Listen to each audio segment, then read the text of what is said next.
मातृभाषा की उन्नति बिना किसी भी समाज की तरक्की संभव नहीं है तथा अपनी भाषा के ज्ञान के बिना मन की पीड़ा को दूर करना भी मुश्किल है।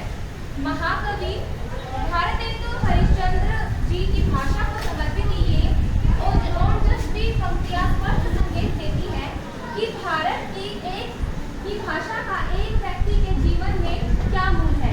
स्पष्टतः भाषा एक मनुष्य के सांस्कृतिक, राजनीतिक, आर्थिक और सामाजिक जीवन का आधार है। इस तथ्य में लेश मात्र भी संदेह नहीं है कि किसी भी समाज की सामाजिक एकता देखने के लिए उसकी भाषाई एकता पर विहंगम दृष्टिपात करना आवश्यक है। हिंदी एक ऐसी भाषा है जो देश को एकता एवं अखंडता के सूत्र में बांधने का सामर्थ्य रखती है। 14 सितंबर 1949 को संवैधानिक दृष्टि से हिंदी को राजभाषा घोषित किया गया। हिंदी दिवस हिंदी भाषा की संस्कृति को बढ़ावा देने और उसके प्रचार प्रसार करने के लिए मनाया जाता है। इसका महत्व इस दिन आयोजित कार्यक्रमों, समारोहों, प्रतियोगिताओं और विभिन्न प्रकार के उत्सवों द्वारा प्रदर्शित किया जाता है। हिंदी की उन्नति के लिए किए जा सकने वाले प्रयासों में ऐसे कई तरीके हैं जिनके द्वारा हम देश को उन्नति के मार्ग पर और भी सरलता से ले जा सकते हैं। स्वतंत्रता आंदोलन के समय महात्मा गांधी ने कहा था कि एक राष्ट्रीय भाषा के बिना राष्ट्र गूंगा है। जिस प्रकार राष्ट्रीय गीत एवं राष्ट्रीय ध्वज को संपूर्ण राष्ट्रीय गौरव का स्थान प्रदान करता है, उसी प्रकार से राष्ट्रीय भाषा को भी गौरव का स्थान देना होगा। प्रथम विश्व हिंदी दिवस प्रधानमंत्री श्रीमती इंदिरा गांधी द्वारा संयुक्त राष्ट्रीय जनरल असेंबली में किया गया था, जिसका आयोजन नागपुर में हुआ था। तभी से प्रत्येक वर्ष भारत तथा विदेश के विभिन्न शहरों में हिंदी भाषा के प्रति प्रेम और सम्मान दर्शाने के लिए मनाया जाता है। हम सभी जानते हैं कि भारत एक विविध देश है, जहां अनेक भाषाएं, जातियां और संस्कृतियां मिलती हैं। इतनी विविधताओं के बाद भी हिंदी भाषा वह माध्यम है जो हम सभी को एक साथ आने का और एक सूत्र में बांधने का रास्ता दिखाती है। वर्तमान समय में हम इस बात से इनकार नहीं कर सकते कि हिंदी के ऊपर दिन प्रतिदिन संकट गहराता जा रहा है। तथ्यों और किताबों के लिए यह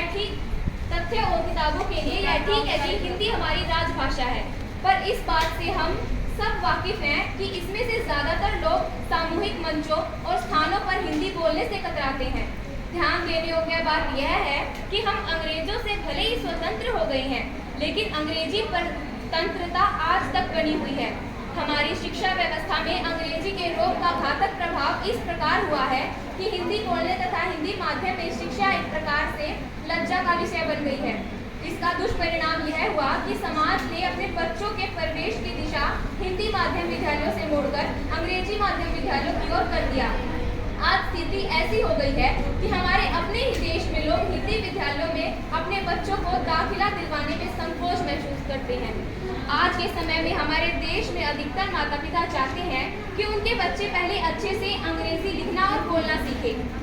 पहले वो अंग्रेजी में निपुणता और कौशलता हासिल करें। इसलिए एक बार फिर मुझे ये कहने में जरा भी संकोच नहीं हो रहा है कि हमारे इसी रवैये ने हमारे अपने ही देश में हिंदी को दोयम दर्जे की भाषा बनाकर रख दिया है।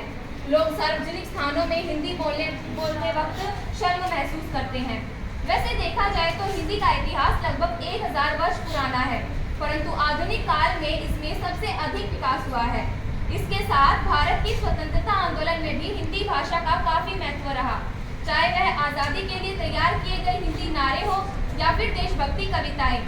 सभी ने देश की जनता के हृदयों में क्रांति की ज्वाला को भरने का कार्य किया। यही कारण था कि हिंदी को जनमानस की भाषा माना गया और आज़ादी के पश्चात इसे राजभाषा का दर्जा मिला। हिंदी की स्पर्धा देशी भाषाओं से नहीं है, ये तो भाषाओं की उस माला की तरह है जो सभी भारतीयों को एक मोती की तरह अपने अंदर पिरोए रखना चाहती है। रोजमर्रा के व्यवहार, शिक्षा दीक्षा के माध्यम एवं अंतर्राष्ट्रीय कामकाज की भाषा के रूप में हिंदी को प्राथमिकता देना हमारा परम कर्तव्य है। हमें लोगों को यह समझाने का प्रयास करना होगा कि आप अपने बच्चों को अंग्रेजी अवश्य सिखाएं, पर एक दूसरी भाषा के रूप में, न कि प्राथमिक भाषा के रूप में।